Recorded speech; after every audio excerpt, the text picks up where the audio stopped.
This is Aldous Huxley, a man haunted by a vision of hell on earth.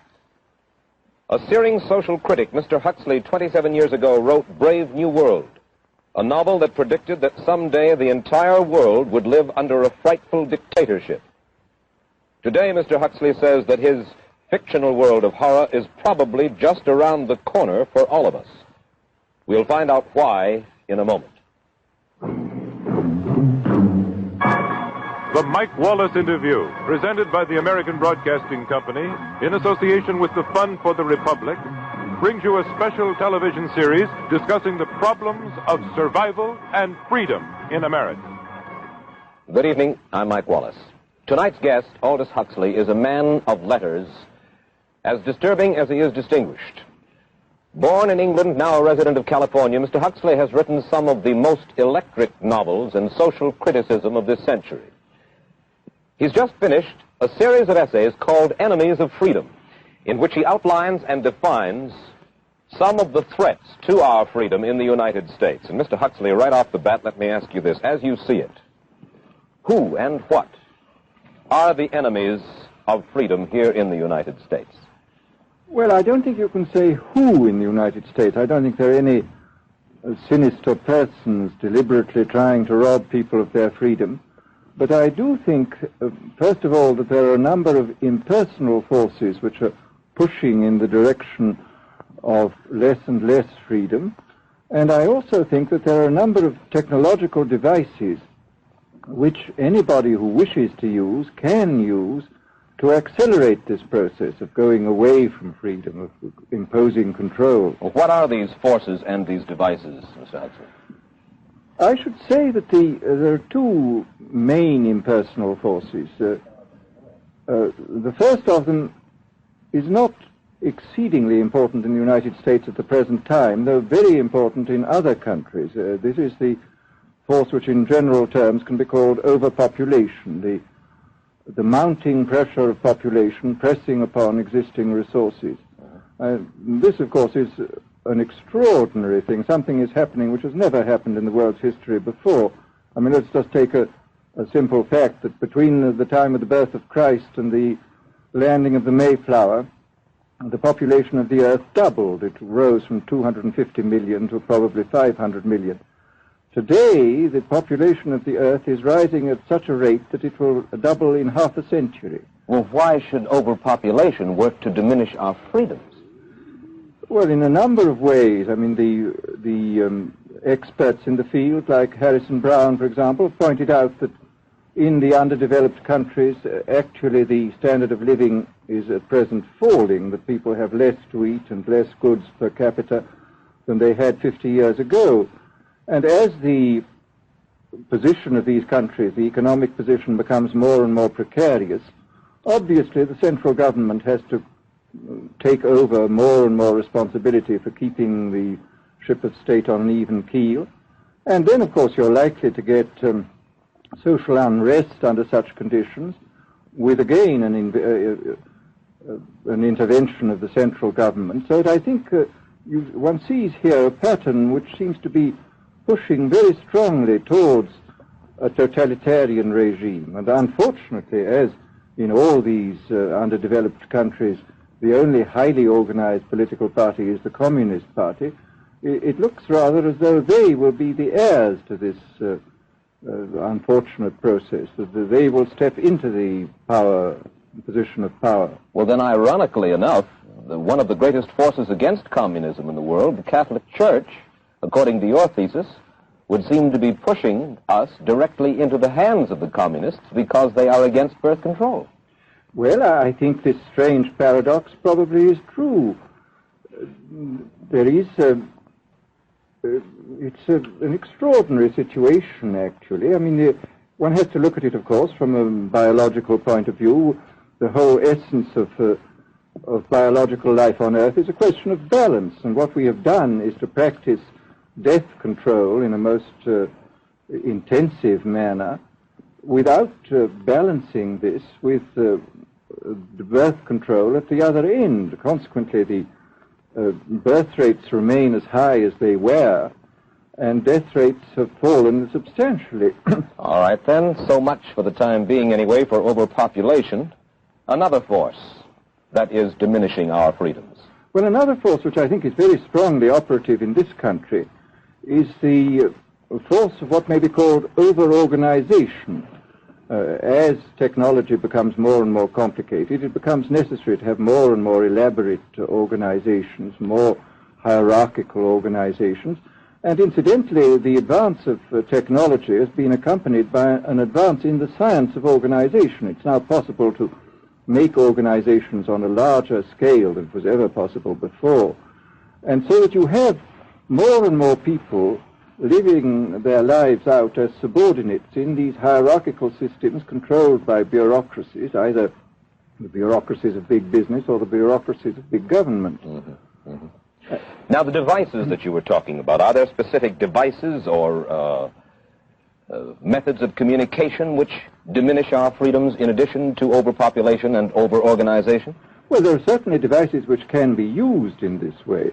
I mean, let us take, after all, a piece of very recent and very painful history is the propaganda used by Hitler, which was incredibly effective. I mean, what were Hitler's methods? Hitler used terror on the one kind, brute force on the one hand, but he also used a very efficient form of propaganda, which he was using every modern device at that time. He didn't have TV, but he had the radio, which he used to the fullest extent, and was able to impose his will on an immense mass of people. I mean, the Germans were a highly educated people.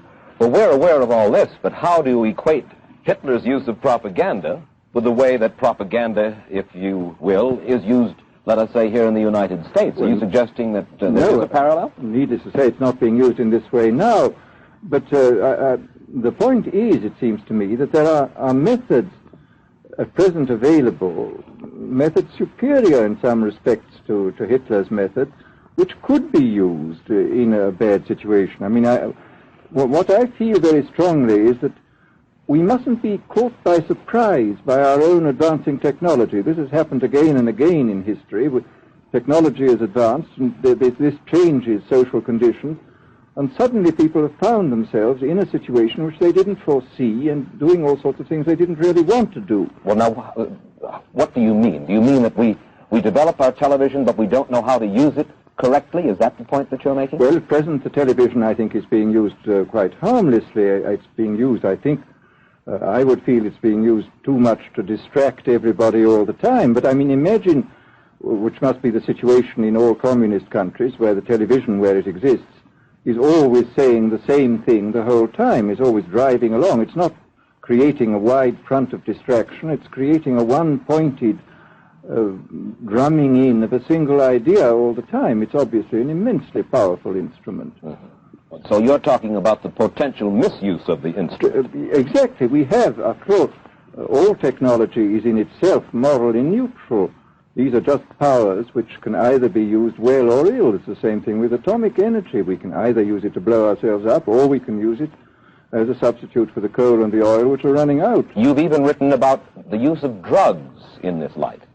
Well, now, this is a very interesting subject. I mean, in this book that you mentioned, this book of mine, Brave New World, I postulated a substance called soma, which was a very versatile drug. It would make people feel happy in small doses. It would make them see visions in medium doses, and it would send them to sleep in large doses.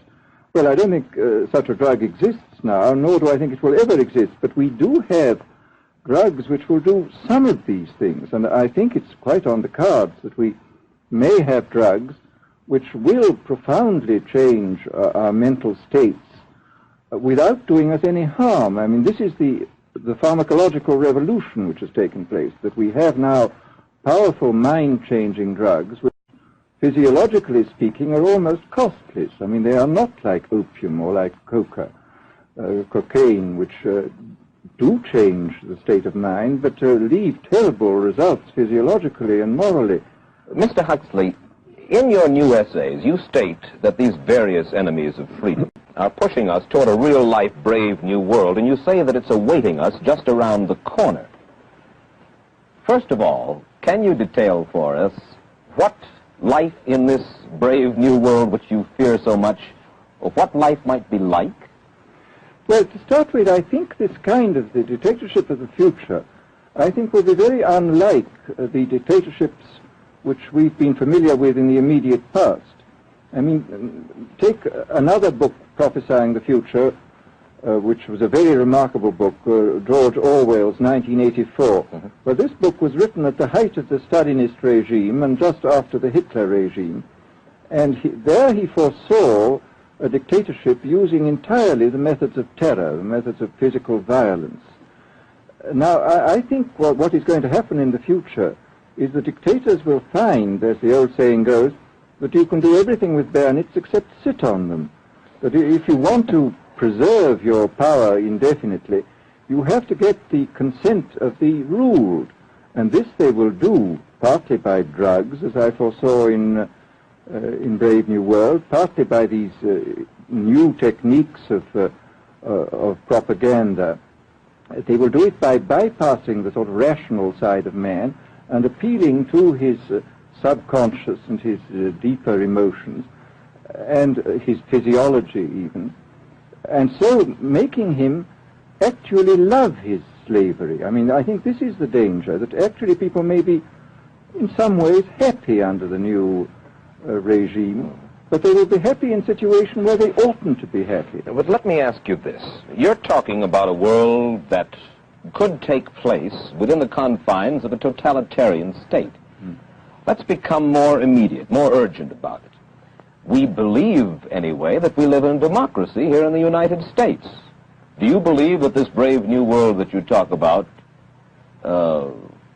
could, let's say in the next quarter century, the next century, could come here to our shores? I think it could. I mean, that's why I feel it's so extremely important here and now to start thinking about these problems, not to let ourselves be taken by surprise by the new advances in technology. I mean, for example, in regard to the use of the drugs, we know there's enough evidence now for us to be able, on the basis of this evidence and using a certain amount of creative imagination, to foresee the kind of uses which could be made by people of bad will with these things, and to attempt to forestall this. And in the same way, I think with these other methods of propaganda, we can foresee and we can do a good deal to forestall. I mean, after all, the price of freedom is eternal vigilance. You write in Enemies of Freedom, you write specifically about the United States. You say this, writing about American political campaigns. You say, all that is needed is money and a candidate who can be coached to look sincere. Political principles and plans for specific action have come to lose most of their importance. The personality of the candidate, the way he is projected by the advertising experts, are the things that really matter.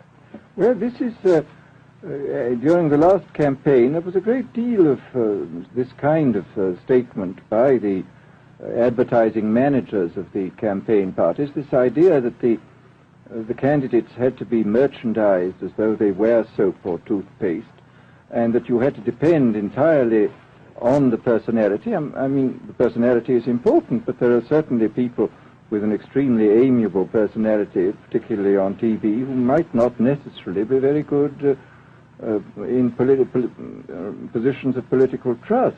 Well, do you feel that men like Eisenhower, Stevenson, Nixon, with knowledge of forethought, were trying to pull the wool over the eyes of the American public?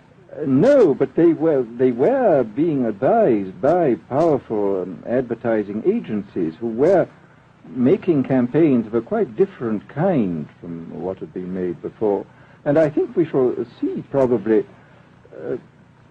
all kinds of new devices coming into the picture. I mean, for example, this thing which got a good deal of publicity last autumn, subliminal projection. I mean, as it stands, this thing, I think, is of no menace to us at the moment. But I was talking the other day to one of the people who has done most experimental work in the psychological laboratory with this, was saying precisely this, that it is not at the moment a danger, but once you've established a principle that something works, you can be absolutely sure that the technology of it is going to improve steadily. And I mean, his view of the subject was that, well, maybe they will use it to some extent in the 1960 campaign, but they will probably use it a good deal and much more effectively in the 1964 campaign, because this is the kind of rate at which technology advances. And we'll be persuaded to vote for a candidate that we do not know that we are being persuaded to vote for. Exactly. I mean, this is the rather alarming feature, that you're being persuaded below the level of choice and reason. In regard to advertising, which you mentioned just a little ago, in your writing, particularly in Enemies of Freedom, you attack Madison Avenue, which controls most of our television and radio advertising, newspaper advertising, and so forth. Why do you consistently attack the advertising agency? Well, no, I think that advertisement plays a very necessary role, but the danger, it seems to me, in a democracy is this. I mean, what does a democracy depend on? A democracy depends on the individual voter making an intelligent and rational choice for what he regards as his enlightened self-interest in any given circumstance. But what these people are doing, I mean, what both for their particular purposes, for selling goods, and the dictatorial propagandists are doing, is to try to bypass the rational side of man and to appeal directly to these unconscious forces below the surface, so that you are, in a way, making nonsense of the whole democratic procedure, which is based on conscious choice on rational grounds. Of course, well, maybe you have just answered this next question, because in your essay you write about television commercials, not just political commercials, but television commercials as such, and how, as you put it, today's children walk around singing beer commercials and toothpaste commercials, and then you link this phenomenon in some way with the dangers of a dictatorship.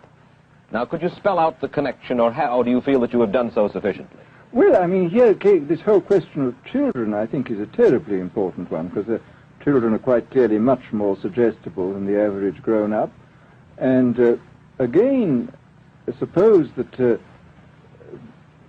that for one reason or another all the propaganda was in the hands of one or very few agencies, you would have an extraordinarily powerful force playing on these children, who after all are going to grow up and be adults quite soon.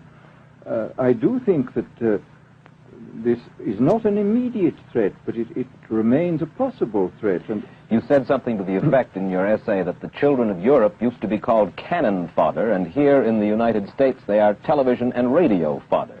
Well, after all, you can read in the trade journals the most lyrical accounts of how necessary it is to get hold of the children, because then they will be loyal brand buyers later on. Mm-hmm. But, I mean, again, you just translate this into political terms. The dictator says they will be loyal ideology buyers when they're grown up.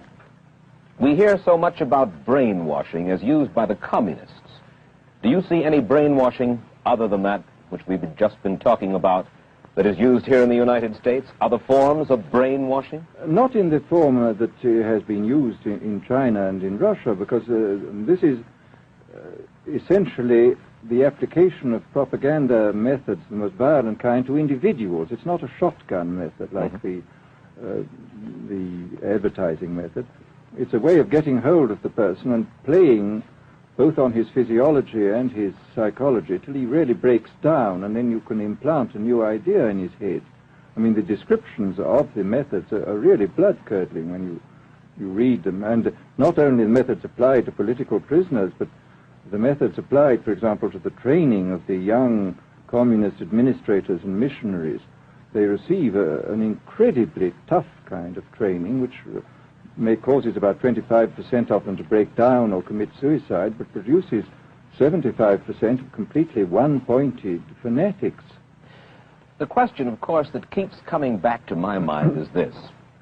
Obviously, politics in themselves are not evil. Television is not in itself evil. Atomic energy is not evil. And yet you seem to fear that it will be used in an evil way. Why is it that the right people will not, in your estimation, use them? Why is it that the wrong people will use these various devices and for the wrong motives?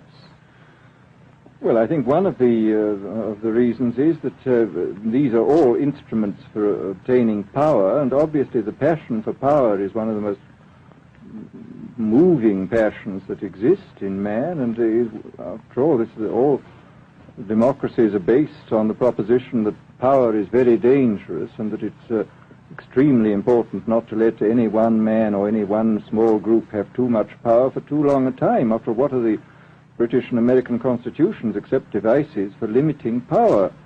And all these new devices are extremely efficient instruments for the imposition of power by small groups over larger masses. Well, you ask this question yourself in Enemies of Freedom. I'll put your own question back to you. You ask this: in an age of accelerating overpopulation, of accelerating overorganization, and ever more efficient means of mass communication, how can we preserve the integrity and reassert the value of the human individual? You put the question. Now here's your chance to answer it, Mr. Huxley. Well, this is obviously, first of all, it's a question of education. I think it's terribly important to insist on individual values. I mean, there is a tendency, as you probably read a book by White, The Organization Man, a very interesting, valuable book, I think, where he speaks about the new type of group morality, group ethic, which speaks about the group as though the group was somehow more important than the individual. But this seems, as far as I'm concerned, to be in contradiction with what we know about the genetical makeup of human beings, that every human being is unique. And it is, of course, on this genetical basis that the whole idea of the value of freedom is based. And I think it's extremely important for us to stress this in all our educational life. And I would say it's also very important to teach people to be on their guard against the sort of verbal booby traps into which they're always being led, to analyze the kind of things that are said to them. Well, I think there is this whole educational side, and I think there are many more things that one could do to strengthen people and to make them more aware of what was being done. You're a prophet of decentralization. Well, yes, if this is feasible. It's one of the tragedies, it seems to me. I mean, many people have been talking about the importance of decentralization in order to give back to the voter a sense of direct power. I mean, the voter in an enormous electorate feels quite impotent, and his vote seems to count for nothing.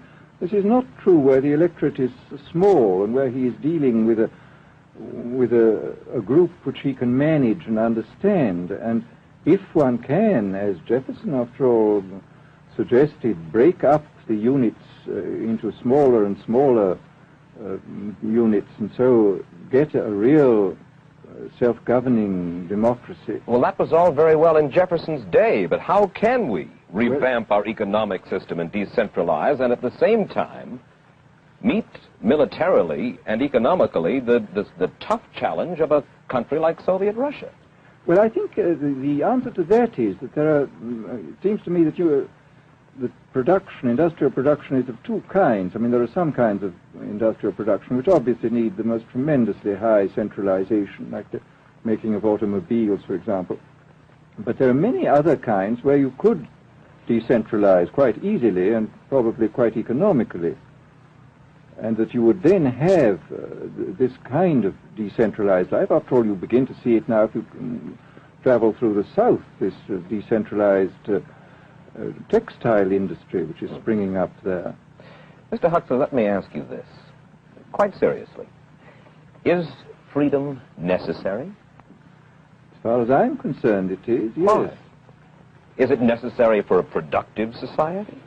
Yes, I should say it is. I mean, a genuinely productive society. I mean, I think you could produce plenty of goods without much freedom, but I think the whole sort of creative life of man is ultimately impossible without a considerable measure of individual freedom, that initiative, creation, all these things which we value, and I think value properly, are impossible without a large measure of freedom. Well, Mr. Huxley, take a look again at the country which is in the stance of our opponent anyway it would seem to be there, Soviet Russia. It is strong and getting stronger economically, militarily. At the same time, it's developing its art forms pretty well.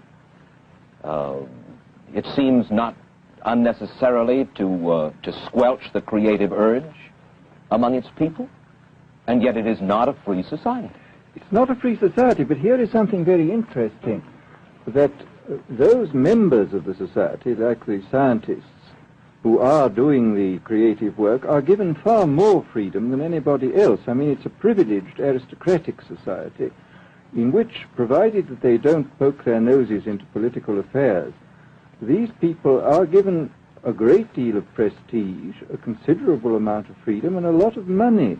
I mean, this is a very interesting fact about the new Soviet regime, and I think what we're going to see is a people on the whole with very little freedom, but with an oligarchy on top enjoying a considerable measure of freedom and a very high standard of living. And the people down below, the epsilons down below, enjoying very little. And you think that that kind of situation can long endure? I think it can certainly endure much longer than a situation in which everybody is kept down. Because, I mean, they can certainly get their technological and scientific results on such a basis. Well, the next time that I talk to you then, perhaps we should investigate further the possibility of the establishment of that kind of a society, where the drones work for the queen bees up above. Well, but yes, but I must say I still believe in democracy. If we can make the best of the creative activities of the people on top, plus those of the people on the bottom, so much the better. Mr. Huxley, I surely thank you for spending this half hour with us, and I wish you Godspeed, sir. Thank you. Aldous Huxley finds himself these days in a peculiar and disturbing position. A quarter of a century after prophesying an authoritarian state in which people were reduced to ciphers, he can point at Soviet Russia and say, "I told you so." The crucial question, as he sees it now, is whether the so-called free world is shortly going to give Mr. Huxley the further dubious satisfaction of saying the same thing about us. Stay tuned for a preview of next week's interview. Till then, Mike Wallace, good night.